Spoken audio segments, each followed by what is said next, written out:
శ్వాసలో చేరితే గాలి గాంధర్వమవుతున్నదో,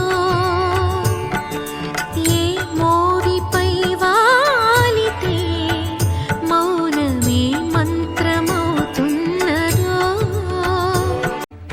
చల్లని నీ చిరునవ్వులు కనబడక కనుపాపకి నలువైపుల నడి రాత్రి ఎదురవదా. అల్లనని అడుగుల సడి వినబడక హృదయానికి అలజడితో అణు అణువు తడబడదా.